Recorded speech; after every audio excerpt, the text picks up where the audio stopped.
Vamos lá! Então seja muito bem-vinda, muito bem-vindo a mais um episódio do Inteligência Orgânica Podcast.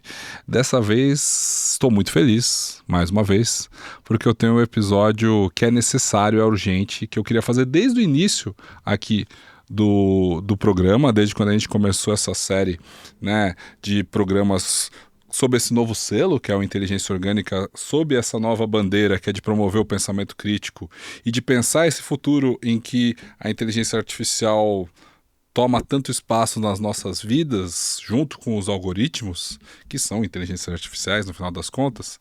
Mas eu queria muito fazer esse episódio porque ele fala de algo urgente, que é uma discussão que todo mundo tem que ter, que está todo mundo tendo, mas a gente precisa falar disso de uma forma mais profunda, de uma forma mais intensa, cheia de intenção e de verdade, dentro do que é possível. Mas é uma discussão que toda vez que eu penso sobre ela, eu fico ainda mais pessimista.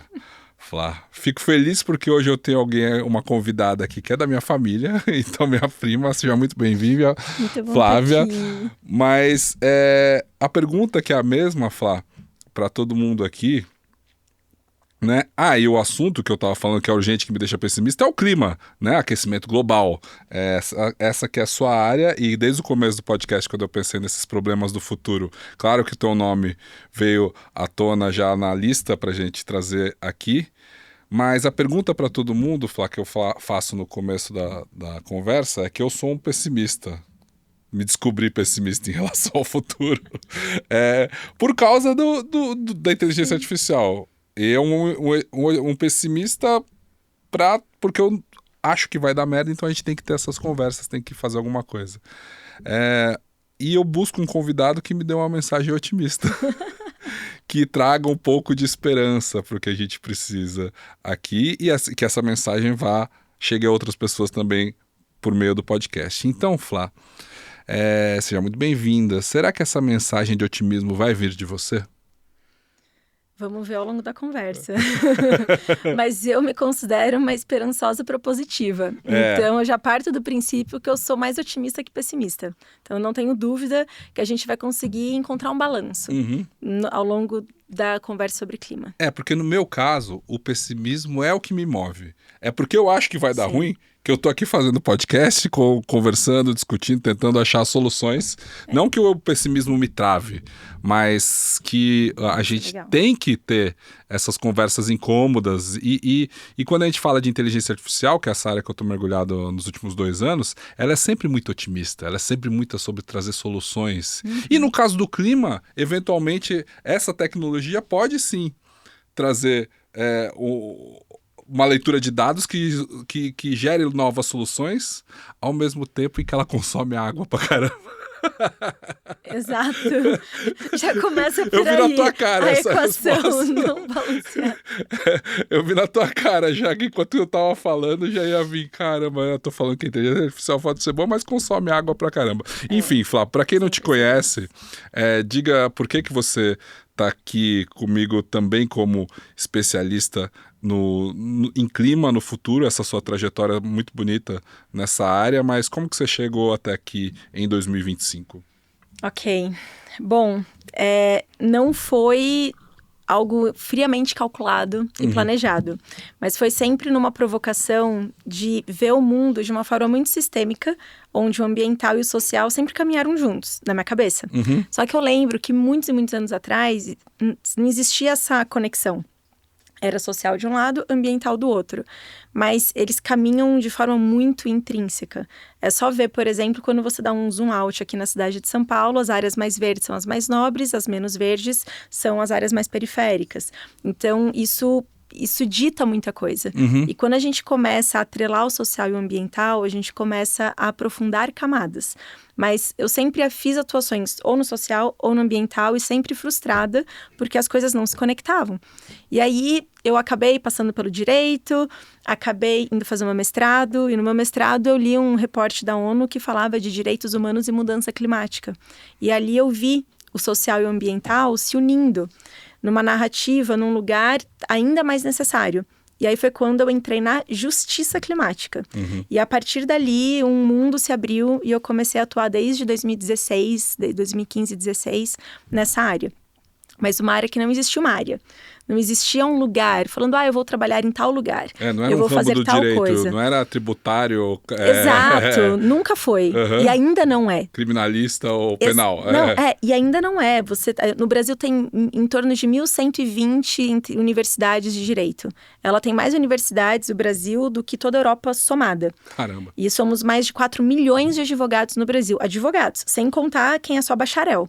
Então, é um nicho da população significativo. Mas ninguém fala de clima dentro desses espaços. Quiçá meio ambiente. Para muitos, meio ambiente ainda é optativo ou é um semestre ali, 6 meses ou às vezes 3 meses de uma edição especial. Então, é muito desassociado.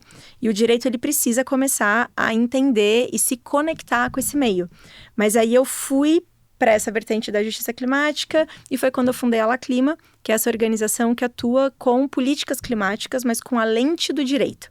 E ali, mais um mundo se abre para... É muita coisa para resolver. O buraco é fundo. E as consequências já estão batendo na porta. E vão bater cada vez mais. E a gente precisa estar preparado, a gente precisa se adaptar, a gente precisa mudar os valores da forma como a gente habita o mundo. E isso vem muito no cerne econômico, das coisas como elas precisam mudar também. E o direito, ele precisa puxar isso. Só que ele não está puxando ainda. Apesar de que o Brasil é o 3º país com os maiores casos de litígio climático no mundo. E ainda assim, a gente está muito longe de trazer isso para o doméstico. Litígio climático em que sentido? Quando a gente está no litígio, é porque existem ações contra, no caso, uma empresa, o governo. Tá. Sim. Mas é com a temática de clima. Então, é a inação de governos ou empresas que não estão cumprindo o seu plano de descarbonização ou não vão cumprir a meta de uma transição, e aí eles sofrem processos. Só que ainda não existe nenhum caso 100% ganho no mundo. Mas é isso, a gente nunca perde. É sempre um tijolinho a mais, uma jurisprudência a mais, que um dia vai fazer com que um caso seja 100% bem sucedido. Mas o Brasil, ele é o 3º no mundo, com o maior número de casos. Então, existe um movimento muito grande, só que ele ainda é muito nichado, e isso precisa se espalhar pela população. E não que as pessoas precisam se letrar no arcabouço jurídico disso ou virarem ambientalistas. É muito diferente disso. É entender as consequências disso para o bolso, as consequências disso para o dia a dia, para daí entender ano que vem em quem votar. Aí entender para as próximas ações o que comprar ou por que as escolhas diárias elas têm o seu impacto. Só que o dia a dia é puxado, todo mundo trabalha muito, a vida não é fácil. E trazer essa camada extra fica muito pesado. E aí a gente vai trazendo. Por isso, meu lado mais esperançoso propositiva. Justamente porque a gente precisa engajar as pessoas nisso. Só que aí vai do perfil. Eu me engajo mais quando eu sou esperançosa e otimista. E você vai se engajar mais quando você pega um lado mais pessimista. E aí é o balanço de cada um. Mas o importante é o engajar e não se sentir desestimulado nessa jornada que a gente já está navegando. E as pessoas, elas ainda não têm muito ideia. Apesar de que já tem... Recentemente, a gente lançou uma pesquisa com o Instituto Ideia que mostra que 77% da população brasileira não sabe o que é uma COP. E daqui a pouco a gente vai falar sobre isso, porque tem a COP30 no Brasil. Porém, 82% sabem que uma tal de COP vai acontecer no Brasil, porque as mídias estão falando muito. E dentro disso, 66% acreditam que a questão ambiental é extremamente relevante para o desenvolvimento do país. Então, assim, existem camadas de um gap de curiosidade, de não saber o que é COP, mas saber que existe. Ao mesmo tempo, mais da metade da população brasileira vê a questão ambiental como algo muito importante. Mas quando você vê na pesquisa como está elencado, assim, quando você vota em alguém, o que é mais importante, meio ambiente está em 10º. Aí primeiro tem segurança, tem saúde, mas a saúde está muito atrelada com a questão ambiental. E aí tem educação, que também precisa estar atrelado. Então, o ambiental ele tem que ser transversal a absolutamente tudo. Mas as pessoas ainda veem como uma caixinha separada. Então, Esses dados foram bem curiosos Sim. para a gente ver como o brasileiro ele tem essa percepção do que é o clima e o que é o meio ambiente. Porque isso tem muito a ver com a educação e com a forma como a mensagem é passada, né? Ou seja, tá todo mundo revoltado com o IOF, mas as pessoas não sabem o que é IOF, ou entende que é um imposto, mas não sabe o que é o imposto. Isso é o normal do padrão do Brasil, assim. Sim. Quem sabe, ao mesmo tempo em que a gente tem uma impressão de que as pessoas hoje acompanham mais o noticiário político, porque sabem o nome dos ministros do STF, que há 10 anos, 20 anos ninguém sabia. Mas falando do clima e dessa pauta que é urgente para você já há muito tempo, e que você tem acesso a relatórios, ou seja, você acompanha de perto isso daí, e por que isso não é urgente para todo mundo e quais são os indicadores que tornam isso urgente para você? Tá. Bom, a questão climática, ela é causada pelo homem. Existem, sim, os ciclos naturais da Terra, a gente já passou por várias fases no planeta Terra, como ser mesmo. Acontece que a gente está acelerando processos. E nos últimos 100 anos, 120 anos, a gente veio num desenvolvimento muito desenfreado de produção e de consumo. E isso, agora a gente está pagando a conta. A gente veio num desmonte de florestas. Você vê a Europa, por exemplo, já não tem mais floresta. E aí eles olham muito mais para a floresta aqui do sul global, porque é espaço de produtos, de minérios, e isso faz girar a economia. Mas todo esse processo fez com que a gente começasse a desequilibrar o ecossistema. Tanto é que se hoje a gente parar de emitir CO2, a gente parar de consumir como a gente consome, 3 coisas vão seguir acontecendo. O degelo das calotas polares, o aumento do nível do mar e o aquecimento dos oceanos. Isso muda até ciclo de chuva. E quando a gente muda o ciclo de chuva, a gente muda todo o resto. E aí a gente que está acostumado, o Brasil, a zona tropical, assim, que produz os alimentos do mundo, praticamente, já vão começar a sofrer os seus efeitos. Tem um dado muito interessante que mostra que a cada grau, para plantação de soja, por exemplo, a cada grau de aquecimento, dá uma perda no PIB, assim, da produção de soja de 6%. Caramba! E na região que a gente tem a maior produção de soja, que ali já tem uma média de 4 graus acima do que era. Então, já está tendo uma perda de safra e um impacto no PIB 24%. Gigantesco. O cacau hoje, acho que todo mundo... E a soja já é uma monocultura muito ruim para a natureza, né? Monocultura. A monocultura como um todo... Como um todo, ela é muito ruim. E assim, a agricultura, obviamente, é fundamental e ela é um motor de desenvolvimento do nosso país, por commodities e tudo mais. Acontece que ela precisa começar a agregar outros elementos, ela não pode secar o solo, ela precisa fazer com que a água brote dali. E a agrofloresta, a diversificação de outras plantas e tudo mais, ela é muito necessária, tanto para redução de agrotóxico como para outras coisas. Um outro exemplo é o chocolate. Eu acho que todo mundo percebeu que o ovo de Páscoa esse ano estava muito mais caro do que o normal. Não, mais que isso, a gente percebeu que o chocolate acabou. Exato. Tudo sabor chocolate agora. Exatamente. Você lê, assim, tudo que era chocolate, aquela gordura saturada de não sei das quantas, e não é mais cacau. O cacau hoje tá mais caro que ouro. Nossa. Então, porque... Então, tudo que você tá comendo, você que nos escuta, não é chocolate, provavelmente. É outra coisa. Se for caro, a probabilidade de ser chocolate é grande. Agora, se não for tão caro, olha porque não vai ser chocolate. Isso. Caro assim, mais de R$100. Tô falando de barra, R$80, assim, uma coisa que é muito discrepante, descolada do que a gente estava acostumado a pagar. O biscoito, a bolacha, essas coisas, do que for que Não é seja cacau. o recheado, não é cacau. Não é. E isso tá impactando, porque a gente já tá fazendo com que os ciclos naturais mudem. E isso é um pedaço. Agora, quando a gente olha para Rio Grande do Sul, que foi o que aconteceu, quando a gente olha para a seca do Rio Amazonas e como isso tem se repetido, não só no Brasil como no mundo, vai ser cada vez maior. Essa frase é bem pessimista, então acho que você vai gostar.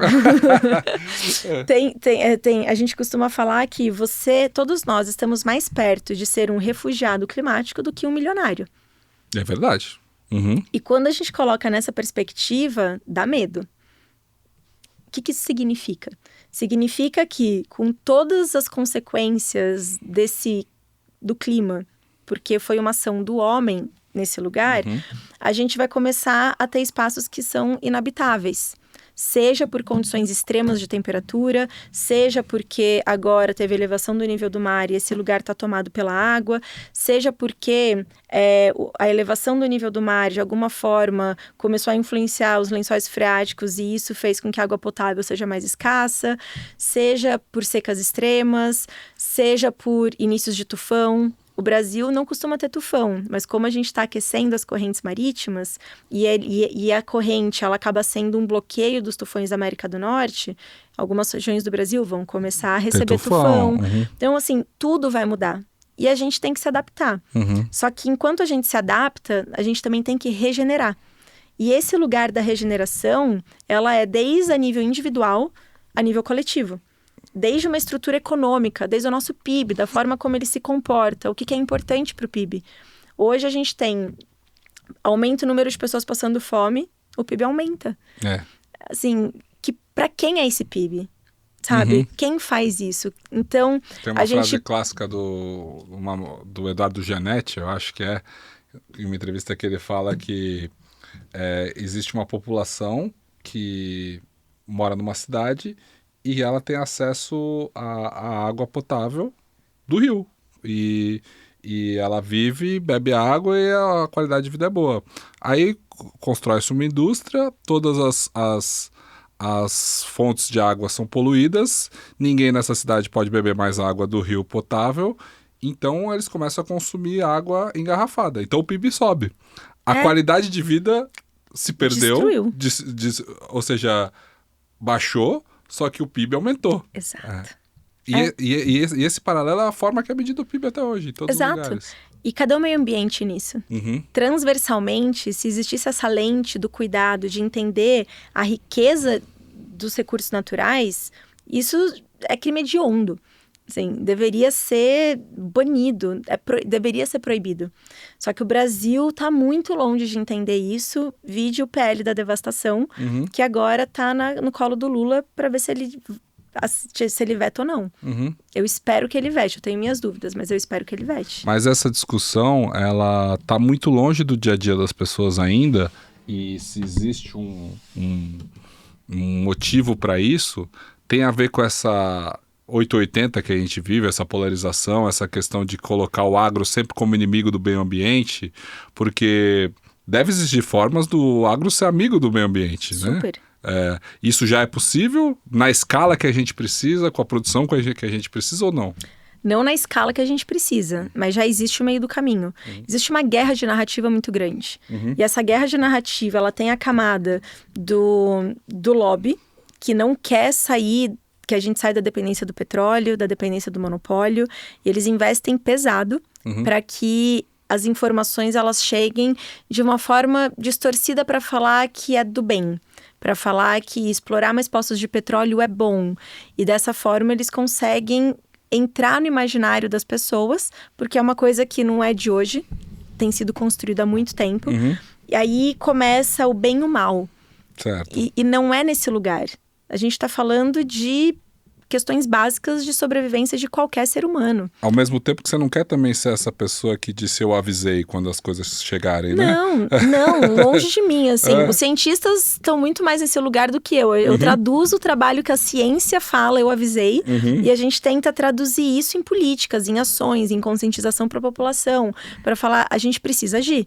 E essa guerra de narrativa, ela não favorece absolutamente ninguém. A gente precisa do agro, é óbvio. O agro, ele precisa se desenvolver e ele precisa entender que quando a gente muda o ciclo de chuva, ele é o principal afetado.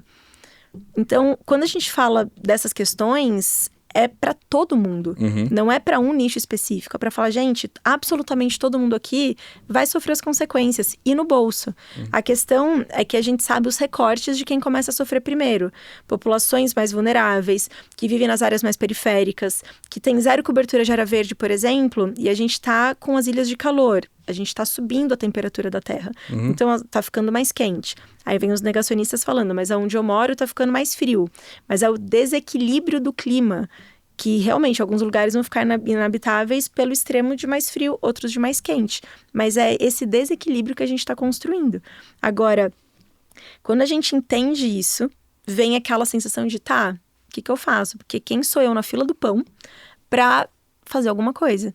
E aí, essa sensação de inação, de impotência, ela não é boa. Porque a gente precisa de todo mundo em todas as escalas. E uma pessoa que começa a fazer um movimento contagia outra, que influencia outra. E são essas as pessoas que compram um produto, são essas as pessoas que votam. E dessa forma a gente cria uma nova demanda. Eu gosto de trazer muito o exemplo do cigarro. Porque ali, quando a gente converge forças, a gente percebe que as coisas saem do lugar. Sim. Cigarro é um vício. A gente está falando de um vício de pessoas. E quando governo, até mesmo com propagandas maciças, junto com sociedade civil, conscientização, a gente mudou em uma geração um hábito. Sim. Isso é muito difícil de fazer. A minha geração é muito diferente da geração dos meus pais em relação ao cigarro. E foi por conta disso. Então, dá para fazer. Quando existe convergência e vontade, não só política, como também de outros stakeholders. A minha esperança é que a gente consiga fazer isso com a rede social, com o vício em celular. Que daqui a uns anos a gente possa olhar para isso, para esse tipo de consumo que a gente tem hoje. Sim. Só que ao mesmo tempo, é diferente do cigarro, nesse mesmo vício que uma mensagem como a sua, como a nossa, chega nas pessoas. Então como lidar com isso, né? É muita empatia. Desculpa, vai lá. Não, pode trazer mais. Não, porque eu pensei, isso volta no começo do papo, quando eu falei da inteligência artificial, que pode resolver problemas da humanidade ao mesmo tempo em que gera um consumo de energia, um consumo de água, que é ainda meio...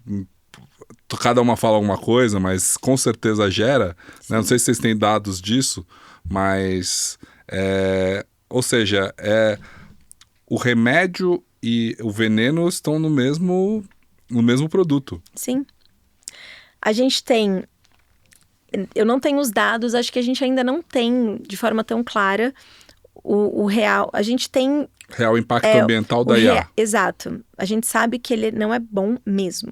Mas o real, assim, é um volume de água que a gente não consegue nem mensurar. E agora, dentro disso, como trabalhar? Porque já está aqui e vai ser cada vez mais. E a gente precisa lidar com essa situação e entender formas de mitigar. Só que a gente começa, sempre que a gente começa a falar nisso, a gente começa a correr atrás do rabo, vamos dizer assim. Até mesmo quando a gente fala de transição energética. Eu tenho muito uma provocação que a gente não está numa transição energética, nós estamos numa adição energética. Porque a gente não está reduzindo o consumo de energia, nós estamos aumentando o consumo de energia e encontrando novas fontes para suprir essa nova demanda. Ou seja, a gente não está consumindo menos petróleo. Não, a gente não está consumindo menos nada. Menos nada. Assim, a gente tá muito... A gente ainda segue num processo de produção e de consumo que ele se supera a cada ano. Não, digo, não é porque tem carro elétrico agora que está vendendo menos gasolina? Não, mas aí vem a questão. Até o próprio carro elétrico, porque a transição energética, ela precisa de minério. Então, quando você olha para esse outro lado da moeda também, você tem que minerar. Muito precisa do lítio, sabe? Precisa de materiais para fazer uma pá eólica. Precisa de minérios para fazer a bateria. Então, você entra no processo de mineração, e que muitos já falam da mineração verde, da mineração sustentável, para poder produzir. Só que aí, depois, o descarte desses materiais.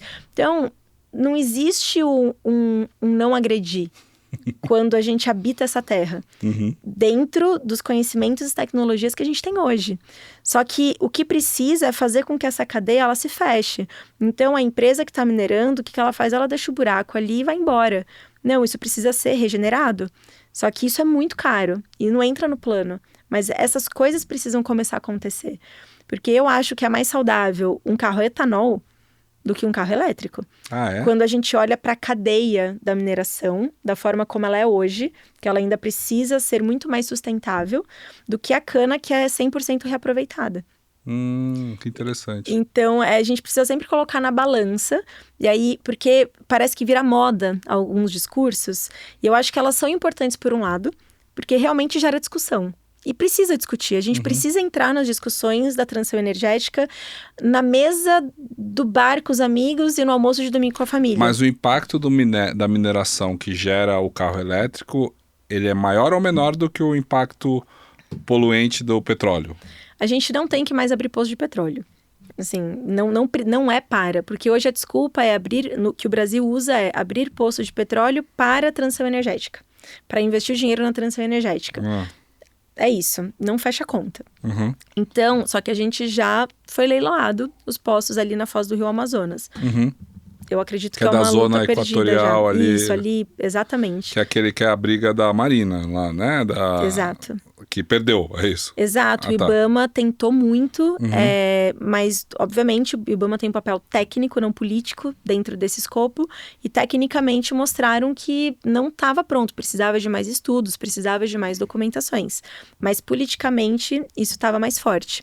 Isso vem desde o dia 1 do governo, assim, o governo sempre deixou muito claro que ele quer sair do sexto para o terceiro maior produtor e explorador de petróleo do mundo. É porque ele precisa de uma mensagem para o mundo e para a popularidade do governo e política que ele teve com o pré-sal, então eles precisam de outro... Mas o pré-sal... Mas daí é muito mais especulativo do que prático, né, Flávia? Exato, assim... Não, mas o pré-sal, ele serviu para manter o governo vigente naquele momento e para aumentar a popularidade, para criar a capa da Economist do Brasil, para criar aquilo ali. É isso que o governo precisa de uma mensagem, de uma notícia, né? Só que não é fazendo o mesmo de sempre. A gente está em outro momento, geopoliticamente falando, quando a gente olha para os desastres que estão acontecendo, o impacto, inclusive, na economia disso, não cabe falar disso e manter esse mesmo discurso. Só que para o brasileiro, fazer estrada e explorar petróleo é onde está o desenvolvimento, na grande massa, porque isso foi implantado na nossa cabeça. É da cultura. É da cultura mesmo, de achar que esse é o caminho. Por isso essa narrativa, dessa guerra de narrativas e tudo mais, a gente precisa ter muita empatia para entender para quem nós estamos falando sobre isso. Porque, obviamente, quando eu estou no governo, ou na empresa, ou pessoas extremamente letradas da academia, é uma forma. Agora, a grande maioria da população que ganha 5 salários mínimos, 2 salários mínimos, e que vivem na pele real as consequências disso no dia a dia na cidade, é um outro lugar de como endereçar essa pauta. Porque é muito pesado. Agora, é mostrar que o preço do arroz, do feijão, da farinha, do milho, tudo vai subir. E já está subindo. Tem a questão da inflação por muitas questões geopolíticas, mas grande parte disso é porque as safras, elas estão se perdendo. Do desafio climático mesmo, aquecimento global. Exatamente. E isso vai ser cada vez mais comum. As pessoas não têm essa clareza de que o preço das coisas está subindo também, em parte, pelo aquecimento global. Ninguém fala isso. Assim, eu digo que é 70% por causa disso, porque safras estão se perdendo e vão se perder cada vez mais.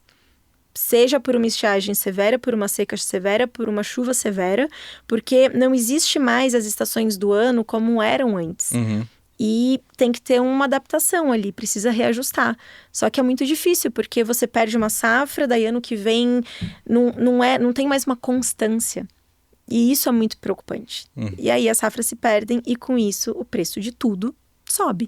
Uma das coisas que essa guerra de narrativa coloca muito é com a questão das queimadas e da Amazônia, e que houve um pico de um lado da narrativa durante o governo Bolsonaro e que do outro lado da narrativa está dizendo que esse pico continua, que as queimadas aumentam a cada ano. Isso é uma culpa de governo ou isso é um problema que também é decorrente do aquecimento global? Eu acho que são os dois. Primeiro porque historicamente a gente nunca teve um governo ambientalista. Na história de todos os governos... Nem PT, nem Bolsonaro, nem nada, nem nunca. Esquerda, direita, cima, baixo. Nós sempre tivemos governos desenvolvimentistas. Ponto. Meio ambiente sempre foi... Tanto é que uma das maiores feridas do Brasil, Belo Monte, foi no governo do PT. Então, assim, nós nunca tivemos um governo que realmente trouxesse isso. Sempre tivemos o Ministério do Meio Ambiente... com ministros passando por lá, na sua grande maioria, realmente defensores dessa pauta. O Brasil é um dos países com maiores números de legislações ambientais e, inclusive, uma das mais avançadas no mundo a nível doméstico. Se a gente não destruir isso muito em breve, por conta desse PL da devastação. Caramba. Mas ainda assim, nós nunca tivemos isso historicamente. Uhum. Então, é muito mais... É entender... É muito óbvio, mas dá raiva de tão óbvio que é. Porque, economicamente, isso não está conectado. A gente está literalmente destruindo o ar que a gente respira, a terra que a gente planta e a água que a gente bebe. É o básico. Então, assim, é o básico para qualquer um. E as pessoas que estão mais na ponta, elas que estão ali pegando a água do poço, elas já não têm a água. A gente ainda tem o tratamento quando chega aqui para a cidade, mas a gente está literalmente colocando em risco esses 3 elementos. Mas o que é que nubla a visão do governo? Se é tão óbvio assim, ou seja, as pessoas são ruins? Não, por que que não é claro? Interesses de quê? Interesses econômicos, porque isso significa você fazer um plano de descarbonização da sua empresa. Isso é economia. Quando a gente fala que precisa descarbonizar, precisa fazer uma reestruturação dentro da empresa, de absolutamente tudo, dentro do governo. Mas isso precisa de pessoas corajosas, lideranças corajosas que banquem isso. E é um pensamento de longo prazo, é isso? Esse Nunca é o ponto. funciona. Exato. Você não faz em 4 anos. Você faz em 10. Um exemplo é o Rio Sena, em Paris, que agora as pessoas estão nadando.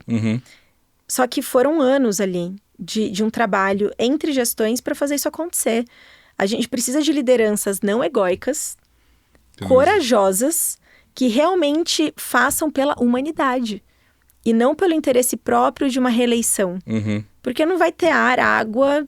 Assim, o que adianta a reeleição? O sistema não funciona. E está falindo esse sistema. E ele já está dando sinais em diversos aspectos. Não à toa a gente está numa crise também econômica, numa crise também social. Só que são crises também criadas pelo homem. E a mudança climática, ela meio que intensifica todas essas crises. Ela vem como a cerejinha do bolo das crises. E faz com que tudo fique mais difícil. Por isso que ela tem que ser transversal. A gente tem que olhar para a infraestrutura com essa lente. Não adianta pensar no modelo de desenvolvimento de cidade sem olhar para isso. Cantareira está sempre em risco aqui em São Paulo. Em risco de não conseguir abastecer a cidade inteira. Isso. E para que o centro, onde tem a concentração do PIB, seja mais abastecido, sempre acontece rodízio em áreas periféricas, e isso é constante, de 3 dias com, 3 dias sem água. Isso acontece hoje. Então, assim, e a gente está entrando no período de seca, que é o inverno, que realmente não chove. Daqui a pouco vai ter a bandeira roxa falando que a luz subiu mais. Por quê? Porque nós temos a hidrelétrica. E como não tem um ciclo de chuva, a conta de luz fica mais cara. E tudo que precisa de luz para ser produzido fica mais caro. É efeito dominó. Só que quando a gente fala para os atores que têm uma responsabilidade maior nessa balança, a gente está falando para eles pararem. Ou mudarem o desenvolvimento econômico, e isso significa não ter tanto lucro. Ou pelo menos por um tempo, até a coisa se reajustar. Mas o investimento disso é altíssimo. Então, sempre vai tapando sol com a peneira. Um exemplo, e isso é sempre a primeira coisa a ser cortada. Vide o movimento que aconteceu nos Estados Unidos. Primeira coisa que aconteceu de grande parte do setor privado foi corte em ESG. ESG, exatamente. Porque é sempre a primeira coisa a ser cortada. Então isso mostra que ainda não entrou na cultura, que não entrou na exato. Consciência de que, assim, não é uma questão de escolha, é uma questão de sobrevivência. Então, assim, tem que fazer, e ponto. E já existem muitos lugares em que você pode seguir modelos. Sim. A gente já tem dados, a gente já tem plataformas, desde o nível doméstico a internacional. O problema, Flávia, é um pensamento agora, que quando se corta o ESG, é porque essa sigla que é Environmental, Social e Governance, né? Ou seja, meio ambiente, social e governança. Dentro do mundo polarizado da guerra de narrativas, ESG virou uma pauta de esquerda. Virou uma pauta que mistura diversidade, a questão identitária, a questão... E aí é cortado como uma coisa só. Ou seja, o environmental não é dissociado disso quando na verdade, assim. Ou seja, o cuidado com o meio ambiente das empresas não deveria estar ligado ao cuidado com o gênero ou com a contratação o trabalho de equidade que é necessário, ou equiparação de salários entre homens e mulheres, assim, que são pautas importantes e que foram colocados no mesmo saco do environmental, assim. Sim. E por que isso aconteceu?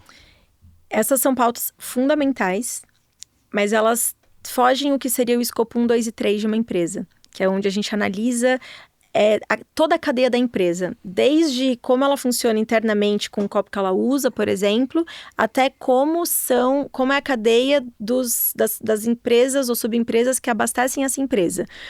Precisa desse olhar e também o olhar social dentro disso. Quando a gente vê historicamente o desenvolvimento dessa questão de meio ambiente, ela não é tão antiga. Em 1972, com a Brundtland Report, a Brundtland, que foi ex-presidente, esqueci agora do país que ela foi, mas acho que Suécia, se não me engano, esqueci agora. Tô falando besteira do país, mas esqueci agora. Mas a Brundtland, ela foi a precursora de falar pela primeira vez de desenvolvimento sustentável. Só que a primeira vez que isso começou a surgir com força foi em 72. Sim. A gente tá falando ali de, 50 e tantos anos. Não é muito tempo, quando a gente olha no desenvolvimento geracional. Agora, a gente saiu de desenvolvimento sustentável para ecologia, para as ODSs, depois ter Agenda 21, depois as ODSs, Sim. que é o Objetivo do Desenvolvimento Sustentável. Então, isso foi começando, sempre foi se adaptando aos momentos. E agora a moda ESG, eu não tenho dúvida que daqui a pouco vai surgir uma nova nomenclatura e tá tudo bem, porque isso faz parte do desenvolvimento da humanidade para se entender nessa pauta. E quando a gente traz essa conexão, ela é importante porque conecta muito com o que eu trouxe bem no comecinho do que a gente falou. Que as coisas, elas estão sempre muito dissociadas do social e o ambiental. Mas elas caminham muito juntas quando a gente precisa aprofundar. Porque senão ela não surte o efeito necessário acaba ficando muito elitista no lugar de falar de meio ambiente. Só que a gente precisa tirar esse lugar e realmente falar, sabe, real talk, assim, falar de verdade com as dores que a gente precisa enfrentar. Porque quando a gente traz a infraestrutura, por exemplo, para dentro desse assunto, não dá para dissociar de pessoas. Não dá para dissociar do social. Mas não é um saco para quem briga, quem eventualmente ativista mesmo, social, quem briga pela pauta do meio ambiente, ser sempre colocado na mesma caixinha do social ou da caixinha da esquerda, porque seja assim. Não. As pessoas acham, é muito engraçado, porque de um lado acham que eu sou fascista, do outro lado acham que eu sou ecossocialista, do outro lado acham que eu sou abraçadora de árvore. Isso. Existem milhares de estigmas para quem é da pauta ambiental. E já partem do princípio que eu sou tal coisa. Isso. Porque eu sou ambientalista. Mas eu acredito que a gente está num lugar, e acho que a própria do desenvolvimento acelerado da inteligência artificial já colocou em xeque a democracia. E para mim, esquerda e direita já se fundiu. Sim. O que a gente precisa são de ações que olham para os aspectos liberais e sociais para que a gente feche a conta daquilo que precisa acontecer. Então, não existe medidas que são só sociais ou só liberais. A gente precisa desse equilíbrio para realmente garantir todos na equação.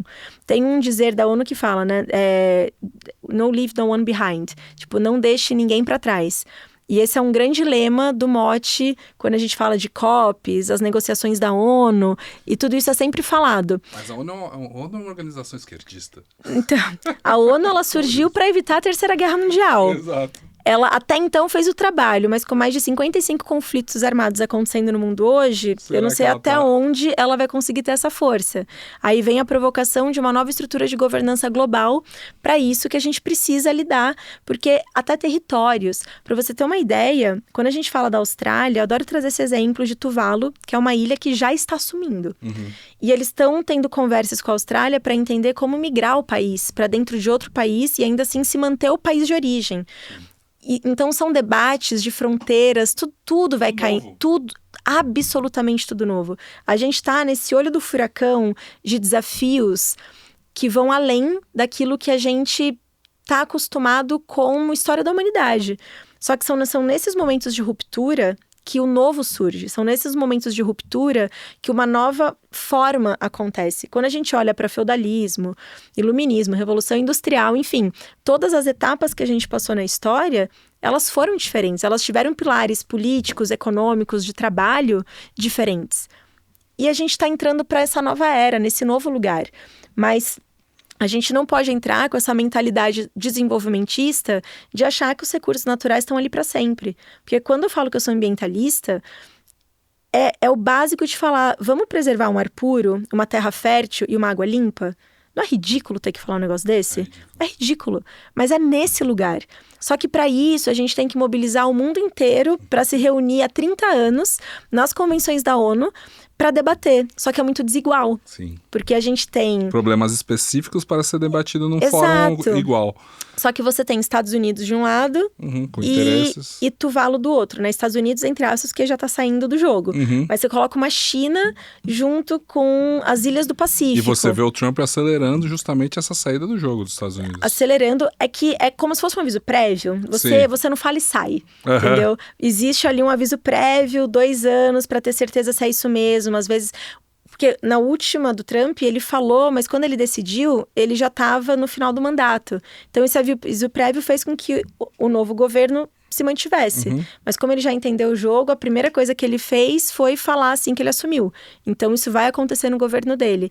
Mas, ao mesmo tempo, a gente tem mais de 60% dos estados americanos falando que eles não vão sair.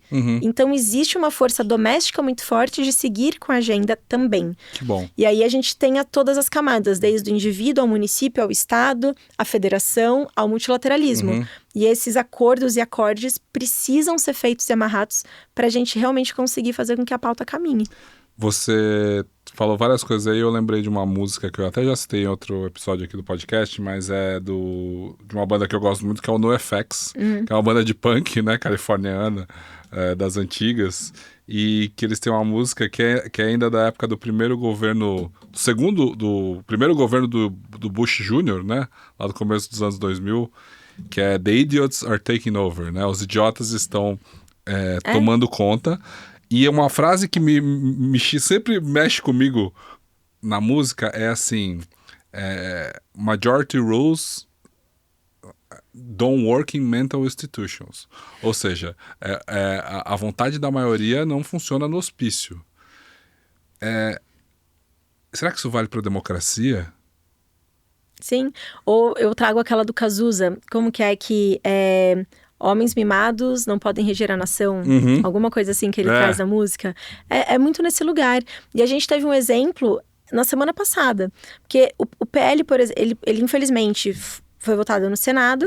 Depois ele foi votado na Câmara e ele passou. Qual que é esse PL da devastação? A gente tem a lei do licenciamento ambiental. Que é assim...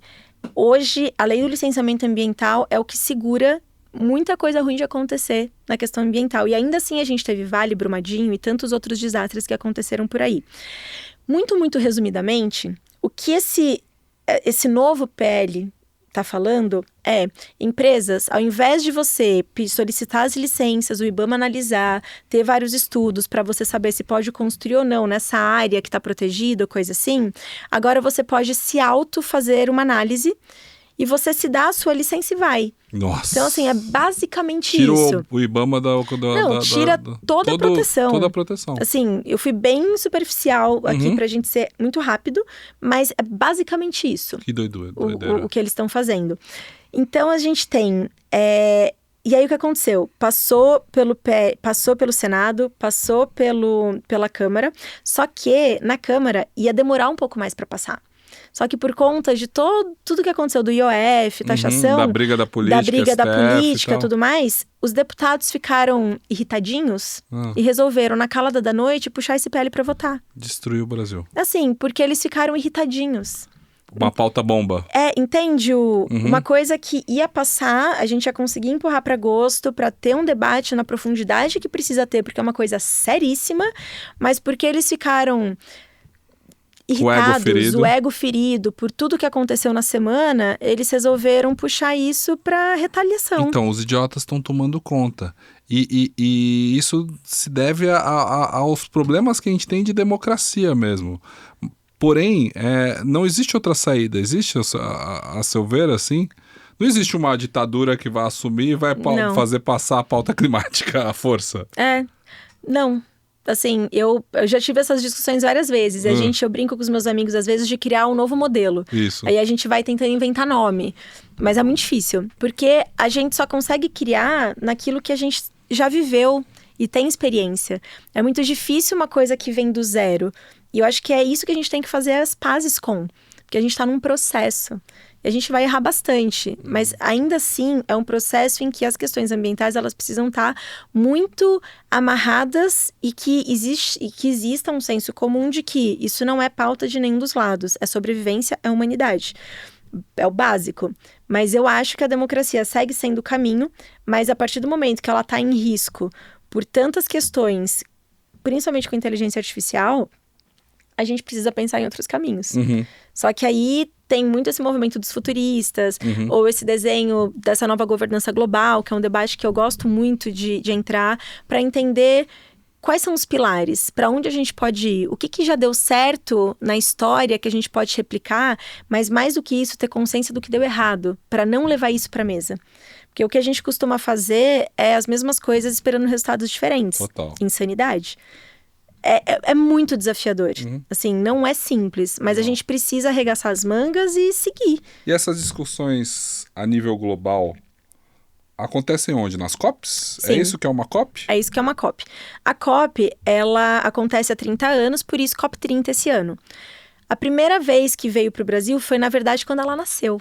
Que ela nasceu na Rio 92, nasceram as 3 convenções. A Convenção de Clima, a Convenção da Biodiversidade e a Convenção da Desertificação. E essas 3 COPs acontecem todo ano ou ano sim, ano não. A da Biodiversidade, por exemplo, ela acontece a cada 2 anos. Mas ela nasceu na Rio 92 e desde então ela foi acontecendo. Só que no começo era muito restrito. Restrito no sentido assim, ninguém sabia da existência. Agora a COP é uma coisa legal. Entendeu? Todo mundo virou uma feira, ao mesmo tempo que o coração pulsante da COP são as negociações. Se não tem negociação, não tem COP. É isso que rege. Tem que sair um texto, um acórdão. Isso, né? Exato. Eu lembro da de Paris 2015. Isso, o que a gente debate muito. A gente debate muito hoje o Acordo de Paris, mas teve um momento também que foi o Protocolo de Kyoto, que foi um documento muito debatido. Ainda tem alguns resquícios ali do Kyoto que são debatidos, mas o forte é Acordo de Paris. Dentro do Acordo de Paris são negociados temas como adaptação, transição justa, mercado de carbono, financiamento e dentre outros muitos temas. Só que aí é nesse momento em que os diplomatas de cada país, que são os negociadores, se reúnem numa sala para ir linha a linha daquele texto, para entender acordos. Mas assim, às vezes é uma vírgula, às vezes é a colocação de uma palavra, que existe um vocabulário ONU para se usar ali. Só que é muito truncado, porque às vezes com 4 pessoas na mesa é difícil tomar uma decisão para qual restaurante a gente quer ir. Nossa. Imagina 196 países, onde existem forças geopolíticas completamente distantes e de desenvolvimento econômico completamente distantes. Existe o princípio das responsabilidades comuns, porém diferenciadas, que rege muito esse espaço. Sim. Só que aí a COP ela vai acontecendo nas negociações, que é dentro da Blue Zone, que é a zona azul. Então, para entrar ali, você precisa ter uma credencial da ONU. E aí a gente pode acompanhar essas negociações. Então, existe um trabalho da sociedade civil. Só que a sociedade civil ela é muito nova nesse espaço também. Porque não é que ela começou lá atrás, quando começou as negociações. Ela foi entendendo isso e foi se aproximando. E hoje existe um diálogo muito forte dos delegados, diplomatas, com a sociedade civil também, para entender as dores. Porque às vezes, na pauta de gênero, por exemplo, é necessário embutir algumas palavras específicas. Só que não está no escopo dos diplomatas, porém é muito importante para a sociedade civil. E aí um trabalho de advocacy é feito para incidência nesse lugar. E aí a gente tem, ao redor dessas negociações, pavilhões que também vieram com o tempo, em que os países têm seus pavilhões para mostrar tudo que eles estão fazendo. Só que a COP, ela acaba sendo aquele mal necessário. que ela está longe de ser a melhor solução. Mas hoje ela é o único mecanismo internacional que reúne todos os países todo ano para discutir sobre. Então, os avanços que aconteceram foram muito relevantes. Porque o avanço do Acordo de Paris, em que a gente teve os 196 países retificando naquele momento, isso foi muito histórico, cascateou para outras implementações de outros mecanismos. Os países hoje, por exemplo, que retificaram o Acordo de Paris, o Brasil, como todos os outros, fizeram a sua NDC. A NDC é a Contribuição Nacionalmente Determinada. Mostra basicamente o plano de descarbonização do país. E isso rege para que lado o país tem que ir. E isso auxilia também nas políticas estaduais e municipais. Ajuda, assim, deveria ser melhor esse ponto, mas financiamento, como os mecanismos de financiamento chegam pelas metas do país e por aí vai. Então a gente começa a cascatear muita coisa. É o mal necessário, tem muita coisa para melhorar, mas hoje é o único lugar em que isso acontece. Mas a sociedade civil está ocupando cada vez mais esse lugar, isso é muito legal. Por exemplo, a gente estava em Bonn agora. Bonn, na Alemanha, é o headquarter da ONU, né? A gente tem em Nova York também. Só que ali acontece as preliminares da COP. Todo ano, em junho, os delegados no mundo todo vão para lá para debaterem a parte dos temas do Acordo de Paris para entender como isso chega na COP. E a gente estava lá, a Laclima, inclusive, com 11 pessoas acompanhando as negociações. Legal. E ali a gente viu uma incidência muito grande de lideranças indígenas, navegando muito mais no espaço, o que foi muito legal. E pela primeira vez, um bloco grande de pessoas, ribeirinhas, quilombolas, comunidades locais, também incidindo nesse espaço. Além de uma população muito pulsante do Brasil e do mundo, de outras camadas da sociedade civil. Sociedade civil. Não é governo, é sociedade civil. O que aconteceu foi uma parceria entre MPI, Ministério dos Povos Indígenas, e MRE, de Relações Exteriores, para que 22 lideranças indígenas que estão participando de um projeto com Taricatu, se eu não me engano o nome, em que eles estão participando de uma capacitação para alguns deles receberem uma bolsa de estudo para, quem sabe, passar no Barro Branco. E se tornarem diplomatas. Então, existem articulações sendo feitas, mas é a sociedade civil que se financia para estar nesse espaço, para não só fazer pressão, mas também colaborar no ecossistema. Com filantropia. Que legal. E quem, a partir do momento em que o Acordo de Paris é assinado, quem fiscaliza se as coisas estão acontecendo ou não? A sociedade civil? Também tem a sociedade civil, mas existe dentro do mecanismo da ONU um espaço para isso. Então, a gente tem o Global Stocktake, que é esse lugar em que a gente consegue acompanhar as normas, e a gente teve o lançamento recente dos BTRs, que é... Fugiu o nome, mas é um recurso de transparência, justamente para mostrar como que os países eles estão caminhando. Então, existe um olhar global disso, mas também doméstico. Mas qual que é o pulo do gato aqui? Isso não é legally binding, ou seja, isso não é... O Acordo de Paris é como se ele fosse um bonachão. Aquele bom amigo em que recebe todo mundo para poder sentar na mesa com todo mundo e conversar. Aí você fala, cara, gostei disso, não, conta comigo. E você só... dá a mão ali e shake hands ali. Só que isso, depois eu vou sentar com você de novo e falar, e aí, como é que tá indo? Eu atrasei, putz, não mudou deu, mudou o governo, tal. Caiu uma chuva em Porto Alegre. Só que, exato, o Acordo de Paris, ele não pode entrar com uma ação contra você. Ele não pode... Ele não pode apontar o dedo pra você, porque não é um contrato em que você tem uma obrigação legal. Você acaba tendo ali uma obrigação reputacional. Que era a mesma obrigação de Kyoto, se eu não me engano. Isso, esses mecanismos multilaterais, eles não têm esse acordo legal, porque senão os países não participam, eles não entram. Só que existe uma outra camada, que aí é a importância da sociedade civil nesse recorte, de fazer o lado em que esse organismo não pode fazer. O Acordo de Paris, ele não pode entrar com uma ação contra nenhum país. Esse instituto, ele não pode. Porém, uma vez que você fez um acordo reputacional, isso abre um espaço para você ser cobrado em outras camadas. E aí, essas cobranças começam a acontecer. O litígio climático, por exemplo, é um caminho de cobrança. De falar, você falou que vai fazer, tá aqui, você assinou. Você se comprometeu reputacionalmente, moralmente, a falar que é esse o caminho que você quer seguir. E aí, outros stakeholders entram na jogada para fazer a pressão acontecer. Isso implica em ter líderes preocupados moralmente em manter a palavra, que não é o Exato. que a gente está vendo no mundo hoje. Não é. Não, assim, a OTAN mesmo já mostrou que os países da OTAN precisam colocar pelo menos 5% do seu PIB em armas, em armamento e em defesa. Aonde está o corte? Meio ambiente. Meio ambiente. Na grande maioria. Uhum.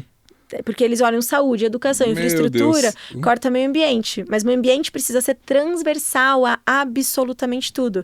Cidade de São Paulo. Sabe quanto é que é o orçamento da Secretaria de Mudança Climática da cidade de São Paulo? Quanto? 1%. E a do meio ambiente? Não, 1%. A Secretaria de Meio Ambiente tem 1% do orçamento da cidade de São Paulo. Para desenvolver tudo. E a briga ali é com o PCC. São áreas, são APP, são áreas de preservação que são invadidas e PCC está dominando tudo na cidade de São Paulo. Então é uma briga... A briga ambiental passa pelo PCC, é Passa isso? por crime organizado, sim. É muito delicado. Assim, são camadas muito delicadas. Então, aqui em São Paulo tá tomado. São brigas homéricas, só que é isso, né? O lado da lei, da Câmara, vai até um ponto, mas o lado do PCC não tem escrúpulo. E aí a gente decide, enfim, do jeito que a gente sabe quando pessoas somem. Ou são caladas. Então, existe esse lugar. Isso que a gente tá falando de São Paulo. Imagina quando você vai para norte do Brasil. Imagina quando você olha para essas Mato áreas. Grosso, sei lá. Exato. Eu lembrei de uma coisa que a gente não amarrou, mas quando você falou da questão do desmatamento que aumenta, diminui, quando a gente falou dos governos, que entra muito nessa questão também dos crimes organizados. Isso. A gente teve, sim, uma redução no desmatamento da Amazônia por um pico, só que os outros biomas, isso aumentou. Que a gente tem Mata Atlântica, tem Cerrado, Pantanal. Então, a gente não conseguiu diminuir quando a gente olha pro geral, mas a gente conseguiu diminuir de uns biomas, subiram outros. E quando teve o fogo em São Paulo também, você vê, quando o satélite mostra, que os focos de incêndio começaram a acontecer na mesma hora. Então, ou seja, assim, crime. Exato. Isso, a natureza, ela não faz isso. Óbvio que a natureza, quando está muito seco, faz parte do processo natural dela do fogo acontecer. Sim. Mas isso está dentro de um ciclo natural dela. Mas com todos esses desequilíbrios, isso está sendo cada vez mais difícil de acontecer. Então, a gente tem camadas muito complexas. A Secretaria de Mudança Climática tem 0% de orçamento. Nossa. Aqui na cidade de São Paulo. Cidade de São Paulo. Concentração do PIB do Brasil. Existe uma Secretaria de Mudança Climática? Existe. Uma Secretaria que de não Mudança tem orçamento. Climática. Tem o quê? Uma pessoa lá que responde não tem e-mail. orçamento. Ele faz articulação entre secretarias para emplacar, mas ele não tem orçamento. Que doideira. Então, tá muito longe. Muito longe. Como que eu vou ser otimista desse jeito, Flá? Mas qual que é a expectativa, então? O seu trabalho hoje aumentou muito, você estava falando por causa da COP30. Qual que é a expectativa para chegar em Belém lá em novembro, é isso? Isso. As notícias que a gente lê é sempre de muita crítica das obras que estão sendo feitas lá, que elas são... até que o ponto de ônibus lá de Belém é uma árvore de mentira, é uma coisa... vira a Copa do Mundo, é isso? A COP tá virando uma Copa do Mundo em que são feitos estádios e gasta-se um absurdo para algo que não vai ser usado? Eles estão tendo um trabalho para entender o legado disso pós-COP. Então, tem onde vai ser a área da Zona Verde ali, por exemplo, até da área azul, em que o parque já foi, inclusive, aberto para a cidade. Então, as pessoas já estão usufruindo de um lugar em que vai fechar para a COP acontecer, mas eles vão ganhar um parque. E outras obras de infraestrutura, como de saneamento básico, que está sendo feito em parte da cidade por conta disso. Muito legado vai deixar para a cidade. Mas a gente sabe que nem tudo são flores. A gente tem maquiagens que acontecem, como acontece em qualquer lugar, quando esses eventos, eles estão nessas cidades. Mas a gente precisa entender que a COP, o ano passado, por exemplo, foi no Azerbaijão. A gente viu onde as maquiagens foram feitas para receber o evento. Na COP do Egito, que ela aconteceu lá em Sharm el-Sheikh, que é um lugar muito louco, só de resorts e que tô completamente fora da realidade. Então, assim, é natural um pouco dessa maquiagem acontecer. É um grande evento. Não que eu concorde, mas assim, a gente sabe que acontece, mas tá tendo uma preocupação, então, um balanço. Só que a mídia, eu tenho a impressão que ela joga contra nesse lugar. Um exemplo foi a pesquisa que a gente lançou, em que todas as manchetes de jornais só falavam que absurdo, 71% das pessoas não sabem o que é COP. Porque todas as notícias são, o governo tá gastando isso, a prefeitura de Belém tá, olha isso, não sei o que lá, estão gastando tanto na COP, como se fosse mais um gasto de governo. Sim, e tem um lugar do porquê ser assim, porque nós somos um país corrupto. Sim. Então, tudo isso é muito justificável do porquê que as notícias são feitas dessa forma. Mas não existe um contrabalanço nesse lugar. E são feitos um monte de investimentos. Não coloco minha mão no fogo. Não tenho dúvidas que tenha desvio, porque infelizmente é o Brasil. Mas eu também sei que tem um lado que está fazendo obras para um legado na cidade. Queria que fosse by the book, assim, tudo bonitinho? Queria, mas assim, historicamente no Brasil, que obra que não foi superfaturada? Existe? Assim, não sei se existe. Tá endêmico, do sistema, é do jogo. E isso não é só no Brasil, assim, infelizmente... Sim. Construção civil é isso. A gente sabe que isso acontece. Só que existem pessoas fiscalizando, mas não na profundidade e no número, na capacidade de pessoas que precisam para acompanhar esse trabalho. Então, e aí você faz uma manchete que 71% das pessoas não sabem o que é COP. Como se elas fossem obrigadas a saber o que é COP, que é uma coisa muito fora do ecossistema das pessoas. Ao mesmo tempo, 66% da população brasileira acreditam que o meio ambiente é muito importante para o desenvolvimento econômico do país. Isso é um dado muito relevante. Mais do que 71% não sabe o que é COP. Só que as mídias só recortam aquilo para ser sensacionalista. E o que pode sair dessa COP? Nesse mundo com 50 guerras ao mesmo tempo, com Trump, com tarifas. Geopoliticamente, a gente está num momento muito diferente das últimas 10 COPs, em que o Acordo de Paris e tudo e a atração da pauta, ela realmente desenvolveu. Existem camadas dentro da COP. Então, quando a gente fala na camada da negociação, a gente tem a possibilidade de ter indicadores de adaptação. E esses indicadores de adaptação, eles vão ajudar não só o Brasil, como o mundo a entender prioridades, desde financiamento a focos em políticas públicas. Mas isso, obviamente, precisa ser cascateado para o doméstico, porque a adaptação ela não pode ser genérica. Mas esse é um caminho. Transição justa, que também muito se fala. Eu acho que a gente precisa de um outro assunto para eu explicar melhor o que significa tudo isso. É tudo muito complexo, claro. Porque é chato e complexo. Sim. Mas a transição justa... Mas não são avanços mainstream, ou seja, não vai sair de lá com um novo Acordo de Paris não vai sair com um novo Acordo de Paris. Mais incisivo, com mais efeitos práticos para o dia a dia. A gente não sai com o novo Acordo de Paris, por isso que são algumas camadas. Tem a camada da negociação, que são alguns temas de avanço que a gente vai ter na negociação. A gente tem uma camada que é uma agenda de ação muito forte, e eu tenho a sensação que essa COP ela vai ser uma virada de chave. Uma virada de chave para a gente trazer o social para dentro do debate. Porque nesses últimos 10 anos, tudo que foi falado foi sobre mitigação, e é muito importante, porque a gente precisa reduzir o que a gente emite de gases no efeito estufa. E o foco é isso, só que isso é literalmente assim, eu planto mais árvore, eu reduzo o uso do petróleo, assim... Qualitativamente falando, ele é mais fácil de você fazer a conta e ver. Agora, a gente não consegue abordar dentro dos temas de negociação, ou a COP ela não consegue endossar a questão de adaptação, a questão de perdas e danos, que é isso, o desastre aconteceu, tem gente que precisa de recursos, esse país precisa de ajuda, a gente precisa medir esforços para realmente atuar. Mas nessa balança das responsabilidades comuns, porém diferenciadas, uma China, que é um emergente, que se coloca ali ainda num limbo, mas uns Estados Unidos, uma União Europeia, que são mais culpados por essa balança do que as ilhas do Pacífico, eles precisam pagar agir de acordo. E essa é a briga. Então, só que agora que essa primeira etapa foi concluída, a gente tem a chance, eu acredito que essa COP vai ser essa virada de chave, e a presidência da COP, ela está muito forte nisso, de realmente falar, mundo, a gente precisa trazer o social para cá, e a gente precisa de uma vez por todas endereçar isso. Só que uma vez essa virada de chave acontecendo, a probabilidade disso seguir para as próximas COPs é muito grande. Porque quando...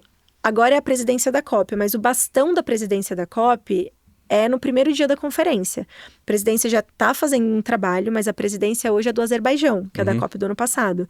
Então, no primeiro dia de COP, o bastão passa, e o ano que vem inteiro é a presidência Brasil, liderando o processo até passar o bastão para a próxima COP. Então, a gente tem ali uma janela muito interessante e importante de virar um pouco essa chave no multilateralismo para falar que a questão das pessoas do social precisam estar dentro dessa equação, que até então não estavam. Então, eu vejo que esse é um grande legado que a COP pode deixar. E o fato de ter nascido no Brasil... E o fato dos últimos 3 anos, a COP ter acontecido em regimes ditatoriais, a gente está depois de 3 anos, foi Glasgow, depois foi Egito, Dubai, Azerbaijão e agora Brasil. Então, a cidade vai falar, o mundo vai falar, coisa que antes não podia, porque os regimes não permitiam. Mas agora a gente está no regime democrático e muitas vozes também vão ressoar, o que eu acho que é muito importante. Mas será que essa força geopolítica em que a gente tem o maior império do mundo acuando o Brasil, pode exercer uma força para tornar essa COP relevante?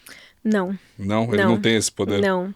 Essa COP vai ser, depois do Acordo de Paris, a mais relevante. Que legal. Assim, é histórica. E vai ser. Estados Unidos fazendo o que ele queira fazer, taxar o que ele queira taxar, essa COP segue sendo extremamente relevante para a agenda e para o ecossistema. Então, as questões geopolíticas, elas vão se intensificar. Assim, a gente está vendo um cenário de piora. Eu não acho que isso vai mudar, muito pelo contrário. A isso a gente vai entender como os recursos vão ser alocados. A questão de financiamento vai piorar, e já está piorando. Mas o papel dessa COP para uma virada de chave e para o que precisa ser endereçado, independentemente disso, eu não tenho dúvidas que ela vai ser uma COP histórica. Tá aí a palavra de esperança, então. Exato. Ela vai. Só que a gente precisa dosar as expectativas nisso, porque a gente entra no ano de eleição no ano seguinte. Então, eu acho que... E as coisas não tão boas para o campo progressista e para o campo de... Não, o campo climático.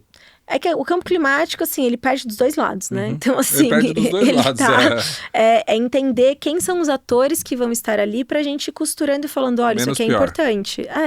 Ou pelo menos ter um mínimo de abertura pra gente conseguir emplacar algumas coisas. A gente nunca teve um cenário favorável. Então tá. Então, assim, a gente tá navegando em águas que a gente sabe que, assim, nunca foi fácil. Só que o bicho tá pegando. E as consequências estão batendo na porta de muitas pessoas e vão bater em muito mais. Aí a gente precisa agir muito rápido. E o tempo de resposta é incompatível. Só que a gente precisa. Então é muito nesse trabalho. É uma sensação de enxugar gelo. Vira e mexe, eu falo, nossa, mais um gelo que eu tô enxugando. E não só eu, como todo mundo que atua com isso. Mas precisa ter esse nicho de pessoas movimentando e puxando isso e conscientizando, desde do indivíduo que precisa entender que alguns valores precisam mudar, desde a forma de consumir, mas as pessoas acham que isso é insignificante, até o nível de grandes empresas que vão sofrer sanções, e espero que muito em breve a gente comece a ganhar casos para isso, para começarem a fazer a lição de casa, e governo também. Ô Flá, para terminar, agradeço demais a tua presença aqui, muito bom sempre conversar com você, por mais que seja uma conversa difícil, densa, o seu trabalho é complicado, mas eu admiro demais, sou fã mesmo, acho que ele eu tenho certeza que ele é necessário para o mundo que a gente vive. Sim. Mas para quem está ouvindo a gente, precisa de uma dica pessoal, né? Dentro da tua inteligência orgânica, olhando o mundo do jeito que você olha, existe você, a Flávia ambientalista que trabalha, existe a Flávia pessoa física, que busca onde que você tá, que é o teu caminho para buscar uma saída, assim, porque o seu trabalho é dar murro em ponta de faca. Exatamente isso. Que dica que você pode dar, se é que existe uma dica, para quem quer ter uma atitude pessoal de mais calma ou paz? Eu busco a minha sanidade na natureza. Então, eu preciso estar descalça, nadando numa cachoeira, no mar, subindo numa montanha, de preferência com o máximo de silêncio possível, para isso acontecer. E quando eu não consigo me dar esses dias no mês, eu medito. Então, todo dia eu acordo, faço minha meditação para realmente conseguir centrar. E eu tenho muitas leituras de alma mesmo, assim. Leituras como a que eu adoro trazer, que é do Satish, que é do Solo, Alma e Sociedade, que é uma leitura muito gostosa. Ou do Small is Beautiful, que é sobre economia. Desde a economia do cuidado a o porquê consumir as coisas. E uma coisa que eu tenho exercitado muito é o não consumismo, assim. O que eu realmente preciso para ter uma vida boa.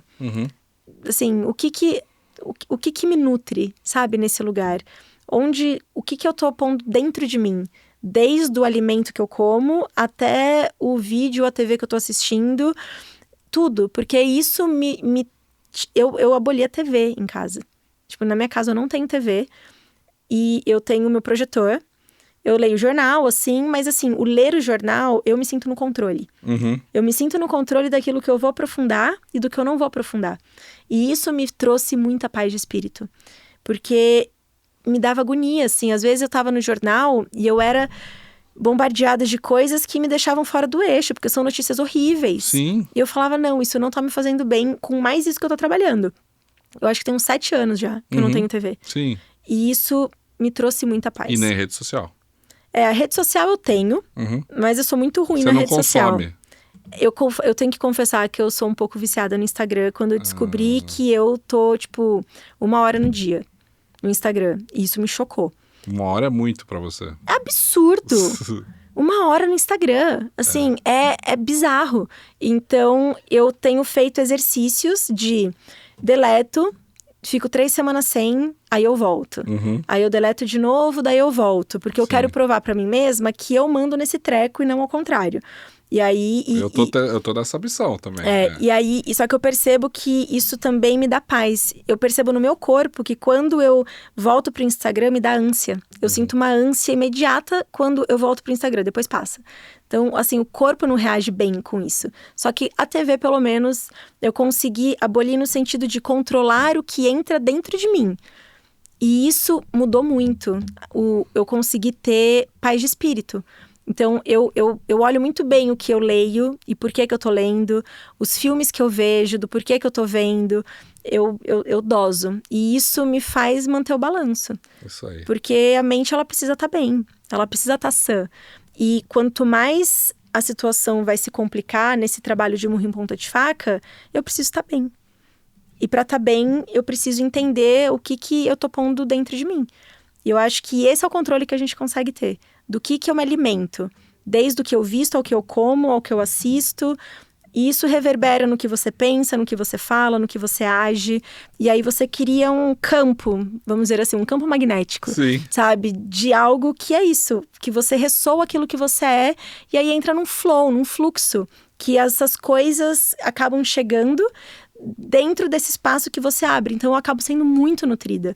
Que eu acabo conhecendo pessoas, projetos, lugares, sabe? Que eu consigo ser otimista e esperançosa porque tem muita gente boa fazendo muita coisa incrível. E assim, é a maioria. Só que essa galera não tá no spotlight, não tá com milhões de seguidores. Não tá. Só que tem muita gente. Tá no mundo real. Tá no mundo real. E tem muita gente. E é disso que eu me alimento, da realidade daquilo que é construído, na mão na terra, sabe? No executar uma política, no desenhar essa política, no implementar. Porque é ali que a mudança acontece. E a gente fica muito perdido nos ruídos que vem por aí. E eu tento filtrar esses ruídos. Isso que, assim, eu tento filtrar. Eu não tô, quer dizer que você eu tá tô imune. zero imune. Eu não tô imune disso. Adoraria, mas não tô e nunca vou estar. Porque a gente vive nesse mundo. E eu abro o celular e eu tenho meu Instagram. Sim. Entendeu? E o WhatsApp. E o WhatsApp. Então, assim, nunca estarei imune. E nem pretendo estar. Porque é importante entender o que está acontecendo.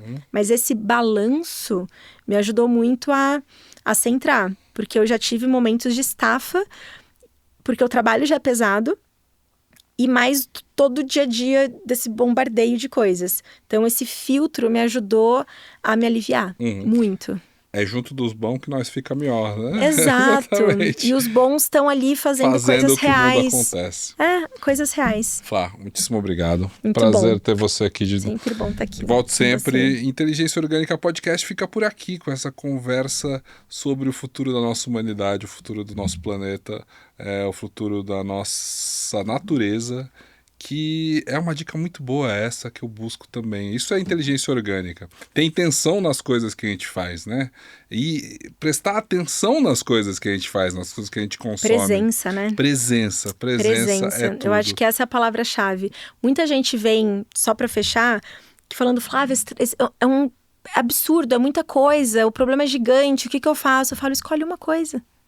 Uma coisa. Escolhe essa coisa e faz. A sua ansiedade vai diminuir porque você vai agir, que é o melhor antídoto para ansiedade e ação. E você já vai estar contribuindo, porque você focou naquilo. Não adianta olhar para o todo e achar que vai dar conta. Eu faço isso, que senão eu fico doida. Total. Eu tô trabalhando para isso também. É difícil, mas esse podcast é a minha intenção. É para isso que eu trabalho. Se inscreva no canal. Use esses streams aí que gastam energia e consomem água pra caramba. Siga a Flávia nas redes sociais, não sei se você posta qualquer coisa ainda, mas procure o La Clima se você tem interesse nesse tema, é muito importante. E se a única coisa que você pode fazer é uma coisa que ajuda o meio ambiente, é uma coisa que pensa no futuro da humanidade, faça. É isso, até a próxima semana, até mais. Tchau, tchau.